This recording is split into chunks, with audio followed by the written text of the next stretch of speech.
नमस्कार दोस्तों, गेहूं की फसल अधिकतर जगह पर कट चुकी है। बहुत सी जगह पर गेहूं की फसल है वो अब पक चुकी है और बहुत सी जगह पर गेहूं की जो फसल है पकने वाली है। हमारा ये खेत भी अब बस पक चुका है। इसको लगभग 8 से 10 दिन के अंदर हम खेत को खाली कर देंगे, इसके अंदर कटाई करके और गेहूं की अपन थ्रेशरिंग कर चुके होंगे। फिर हम इस खेत के अंदर कुछ नई फसलें लगाएंगे। फसलें अपन वो लगाएंगे जो कम दिनों के अंदर पक के तैयार हो जाए। साथ ही अपन ये भी ध्यान रखेंगे कि हमारे खेत की एक तो उर्वरा शक्ति है ना वो कम ना हो और उनके बाजार रेट है वो भी बढ़िया मिल जाए। साथ ही अपन कुछ ऐसी फसलें भी लगाएंगे जिनसे हम पर डे के हिसाब से इनकम जनरेट करेंगे। तो दोस्तों, अगर आप भी अपने गेहूं वाले खेतों के अंदर कुछ इस तरह की फसलें लगाना चाहते हो तो आज आपको ये वीडियो हमारा कंप्लीट देखना चाहिए। आज आप लोगों को हम इस वीडियो के माध्यम से बताएंगे हमें अपने गेहूं वाले खेतों के अंदर कौन सी ऐसी फसलें लगानी चाहिए जो एक तो 60 से 70 दिन के अंदर तैयार होकर और उनकी थ्रेशरिंग हो जाए। साथ ही हमारे खेत की जो उपजाऊपन है वो भी कम ना हो, वो भी बराबर बना रहे। इसके अलावा कुछ ऐसी फसलें भी बताएंगे जिनको अगर आप इस टाइम पर लगाते हो तो अगले 25 से 30 दिन में उनकी हार्वेस्टिंग स्टार्ट हो जाएगी। पर डे के हिसाब से आप एक बढ़िया इनकम जनरेट कर रहे होंगे। चलिए दोस्तों, अब अपन आराम से बैठ के और बड़े इत्मीनान से बहुत ही शानदार, बहुत ही चुनिंदा तो बहुत सी ऐसी सब्जी वर्ग की फसलें हैं जिनको आप 25 से 30 दिन के बाद ही उनकी हार्वेस्टिंग स्टार्ट हो जाएगी और पर डे के हिसाब से आपके पास उनसे इनकम आने लग जाएगी। एक बार इनकम 25 से 30 दिन में स्टार्ट होगी तो वो लगातार 100, 120 या 150 दिन तक कंटिन्यू चलती रहेगी। तो इस टाइम पर जो भी हम सब्जी वर्ग की फसलें अपने खेतों के अंदर लगाएंगे तो वो लगातार पूरे गर्मी के अंदर चलेंगी। तो गर्मी वाली फसलों के अंदर अपन को सबसे पहले एक ध्यान रखना है, अगर बढ़िया प्रोडक्शन लेना है और अपनी उस फसल का बढ़िया रेट लेना है तो सबसे पहले आपको अपने खेत की अच्छे से तैयारी करनी होगी। उसके अंदर आपको सबसे पहले तो ये करना है कि अपने खेत के अंदर 3 से 4 ट्रॉली गोबर की जो सड़ी गली होनी चाहिए वो अपने खेतों के अंदर डाल देनी है। डालने के बाद आप अपने खेत की अच्छे से जुताई कर दीजिए। जुताई करने के बाद उसके अंदर आप जो भी मैं अभी आप लोगों से सब्जी वर्ग की फसलें बताने जा रहा हूँ उससे पहले आपको कुछ रासायनिक खाद है ना वो भी डाल लेने हैं। रासायनिक खाद के अंदर आप लगभग पर एकड़ के हिसाब से मैं बताऊँ 50 किलो सिंगल सुपर फास्फेट ले लीजिए, 40 किलो आप डीएपी ले लीजिए, 30 किलो आप म्यूरेट ऑफ पोटास ले लीजिए, 20 किलो आप यूरिया ले लीजिए।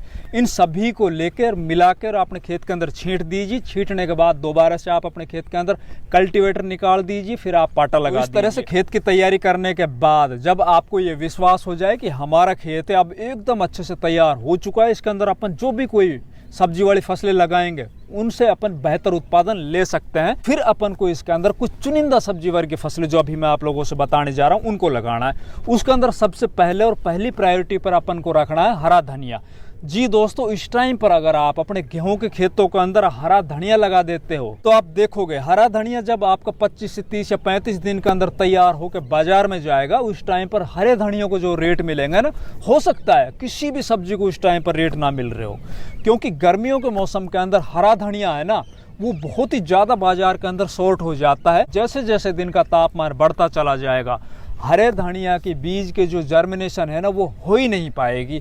तो जो एकदम एक्सपर्ट किसान है ना, जिनको पता है कि धनिया के बीज को किस तरह से अंकुरित किया जाता है, वही हरे धनिया से बहुत ही ज़बरदस्त पैसे कमा रहे होते हैं गर्मियों के सीजन में। वैसे गर्मियों के सीजन के अंदर आप देख रहे होंगे हाइड्रोपोनिक विधि से जो खेती करते हैं ना वहाँ से हरा धनिया है ना मंडियों के अंदर आता है। हरा धनिया को अगर आप अपने खेत के अंदर लगाने जा रहे हो उससे पहले आपको एक बार फिर दोबारा से मैं ध्यान दिला देता हूँ दोस्तों, अपने खेत के अंदर देसी खाद और जो ये रासायनिक खाद मैंने आप लोगों से बताया है ना उनको आप जरूर डाल लीजिए। जितनी ताकत आपके खेत के अंदर होगी ना उतना ही जल्दी हरा धनिया है ना आपका तैयार होगा, क्योंकि गर्मियों के मौसम में ना ज़्यादा सिंचाई करने से हरा धनिया है ना वो पीला पड़ जाता है। बाकी अगर आप चाहो तो मैं हरे धनिया के ऊपर एक सेपरेट वीडियो तैयार करके अपने चैनल के ऊपर अपलोड कर दूंगा। आप लोगों को मैं बता दूंगा कि हरे धनिया को किस तरह से जल्दी जर्मिनेट किया जाए। इसके अलावा फिर अपन बात करते हैं दूसरी फसल की। तो मैं आप लोगों को सजेस्ट करना चाहता हूं आप अपने गेहूं वाले खेतों के अंदर इस टाइम पर कद्दू की बुआई कर दीजिए।